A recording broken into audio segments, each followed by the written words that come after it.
This creature about to break free from its prison is a demonic spirit. It is covered in black tentacles. In an instant, it breaks through the restraints. It takes on a humanoid form. At a critical moment, a man dressed as a Western cowboy appears.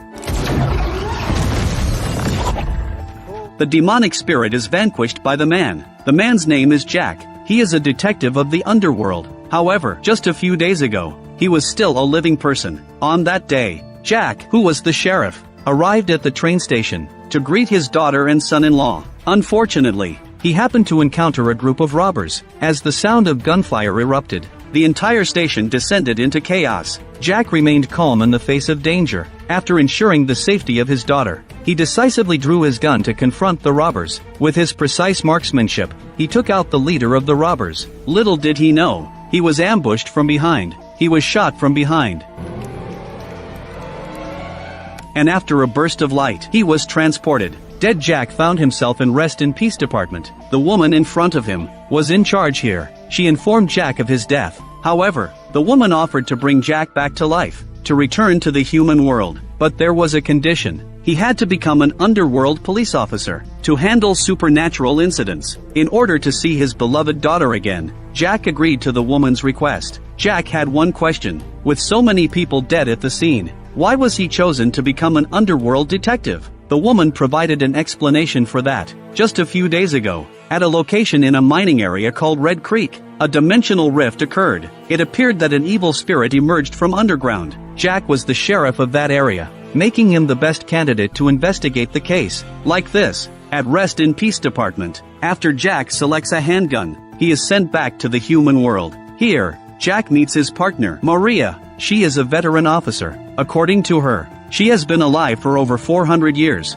Although Jack doesn't believe it in his heart, he doesn't show it on the surface. Behind Maria's back, Jack goes to visit his daughter. He leans by the window, just about to speak. Maria takes him away. Maria hands him a mirror. Jack discovers that his reflection in the mirror has actually turned into a woman. It turns out that all the detectives who return to the human world have their appearance changed to avoid unnecessary trouble. Jack is now just a spirit, without a physical form. His physical body has been buried by his daughter. While speaking, Maria brings Jack to his tombstone. At that moment, Jack's childhood friend Henry arrives with a bouquet of flowers to visit Jack. Jack dare not speak. He is afraid of frightening Henry. Maria takes charge of talking to him. Maria lies and claims that she is the sister of the adjacent grave's owner, to pass by with this excuse, dispelling Henry's doubts about why they are here. Afterwards, through casual conversation with Henry, Jack learns that the group of robbers at the station, after capturing his son-in-law and his group, the next day, they went to rob a bank. As a result, they were intercepted by the arriving police. Out of the 5, 3 were captured. At this moment, they were being escorted to the execution ground. After Jack hears this, his heart tightens. How is it possible that there were 5 people? He killed one of them to investigate the truth of the matter, and also to find his son-in-law's whereabouts. Jack decides to intercept the prisoner transport. Maria tries to stop him with words, saying it's important to investigate the space rupture in Red Creek, that earthly matters are not their concern. Jack cannot just ignore his son-in-law. Ignoring Maria's obstruction, he mounts a swift horse and rushes over. Maria, left with no choice, can only follow. The two ride together, catching up to the prisoner transport. 3 prisoners are locked in cages, but on their chests, there is a circular curse mark. It seems that these robbers have been possessed by evil spirits. Seeing this situation, Maria decides to lend a hand. She pretends to be a passerby, in need of assistance, stopping the prisoner transport. Then, she leads the 2 police officers to the nearby jungle, and together with Jack, they knock them unconscious, after dealing with the 2 individuals.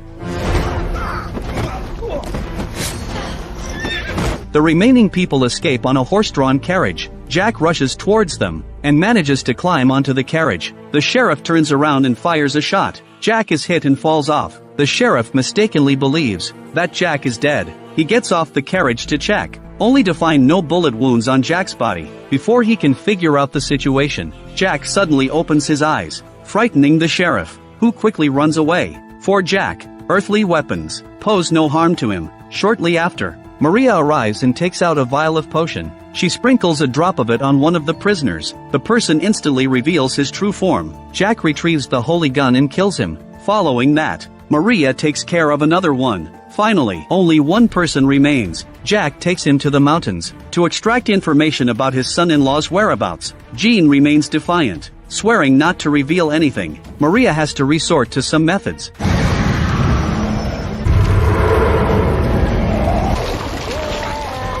Until Jean screams for mercy and is willing to confess everything. Only then does Maria relieve his pain. Jean states they were being manipulated by an evil spirit named Otis. Otis is quite strange. He instructed Jean and the others to kidnap living people and bring them to Red Creek Mine. It seems like he was plotting something big. In fact, Jean didn't want to do these things for Otis. However, Otis had a holy gun that could destroy them. They had no choice but to obey. This is quite strange. How could Otis have a holy gun in his possession? While Jean's words can explain the truth behind the robber leader, who has revived because he wasn't human, but rather an undead creature. At this moment, the robber leader has already fled back to Red Creek Mine. Otis is extremely displeased with his failure. He shows strong dissatisfaction.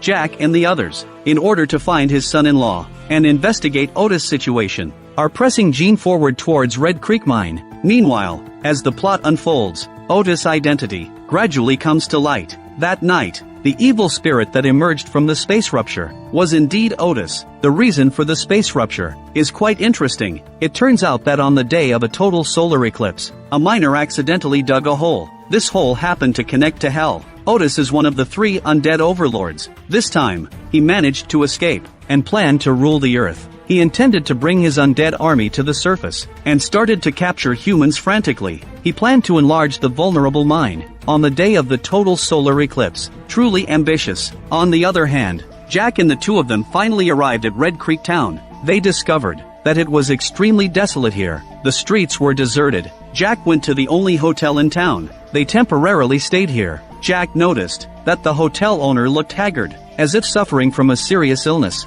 He didn't inquire about it. Instead, he observed secretly. Later on, the hotel staff named Annie took them to their room. Annie noticed that Jean was bound, and although curious, she didn't ask too much. Just then, Jack inquired about the situation in the town. Annie mentioned that a few days ago, the town was struck by a strange illness. Almost everyone fled. Only the elderly and the hotel owner remained. It seems that this illness is related to Otis, and indeed it is. Otis, in order to avoid being discovered for his actions in the mine, released toxic gases harmful to people. The reason the hotel owner didn't leave was because he made a deal with him. Otis lied about a gold mine in the mountains and needed a large quantity of shovels. After the task was done, he promised to share some money with him. Tonight at 12 o'clock is a total lunar eclipse. The gate to hell will be opened. Otis is coming to make a deal with the owner. He will obtain shovels from him. Seeing the owner becoming useless to him, Otis is preparing to kill him to silence him. The boss hurriedly revealed Jack and the others. He stated that he could help them capture 2 more laborers. Unfortunately, Otis remained unmoved. He ordered his subordinates to tie up the boss and throw him into a car, letting him perish in the toxic gas. Fortunately, Jack and the others heard the commotion and rushed to the parking lot. They rescued the boss. Under Jack's relentless questioning, the boss confessed everything he knew. As for the people captured by Otis, they were all locked in the mine on the mountain. With this clue, the 2 started to devise a battle plan. Unexpectedly, Otis's henchmen suddenly appeared, both sides in the darkness, engaged in a fierce fight. Unfortunately, 2 fists couldn't match 4 hands. They were captured by the other side and taken to the mine. Meanwhile, Annie went to the boss's room to deliver food. She accidentally discovered a transaction invoice between the boss and Otis. She hurriedly went to free Jean, and she urged him to leave quickly. It turns out, Annie mistook Jean as one of the people captured and sent to the mine. Inside the mine, Jack and the others were locked in a cage. In this place,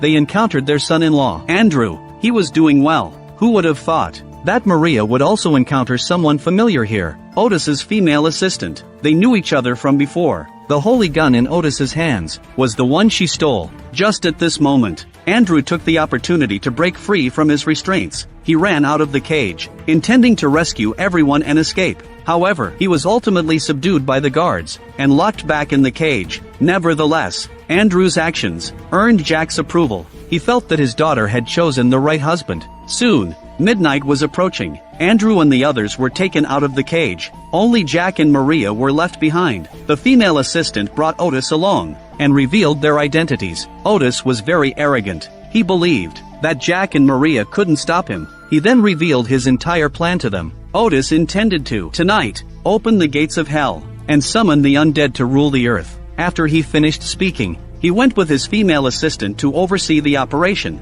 Along the crack, it didn't take long for the workers to break it open.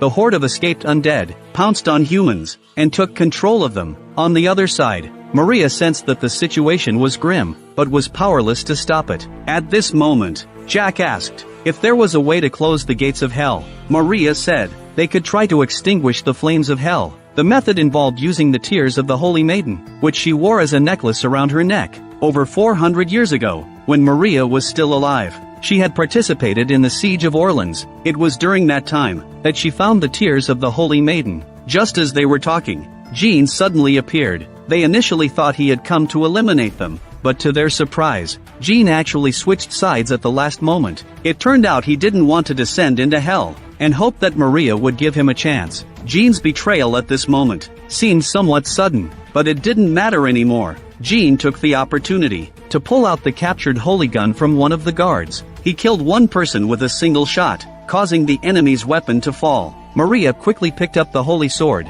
stabbing another person to death. Afterwards, they hurried towards the location where the gates of hell were being opened. The battle began.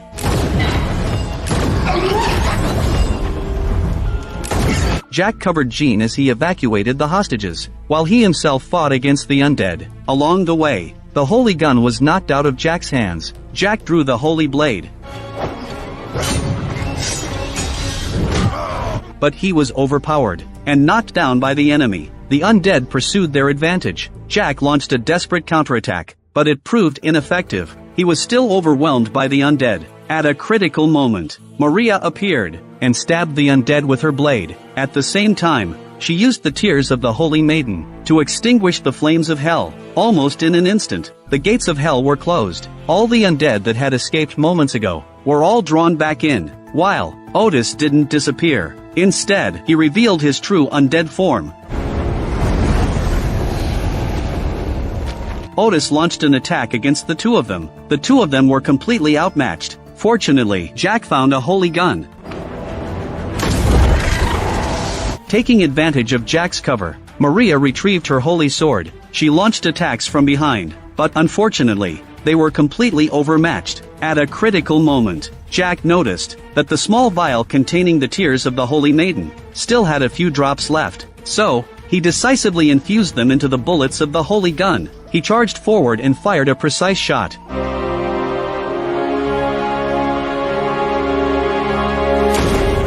Otis was eliminated, vanishing into thin air. Jack ultimately saved the Earth, and the movie ended here. If you enjoyed my channel, please subscribe to my channel.